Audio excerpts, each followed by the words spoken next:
你仲以為 ESG 係寫嚟做公關？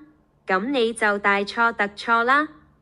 根據 IFAC 呢份可持續資訊披露與驗證現況報告，全球已經有97%嘅大型公司會披露 ESG 資訊，而當中有75%嘅公司更加有做數據驗證。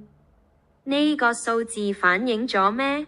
第一， ESG 已經由選答題變做必答題，高達77%嘅公司直接將 ESG 報告同 Annual Report 財務報表整合。第二，講咗當做咗嘅時代正式完結，投資者怕你漂綠，所以有近60%公司直接揾埋 Big Four 等會計師事務所做審計，用財務級別嘅標準去驗證碳排放同 ESG 數據。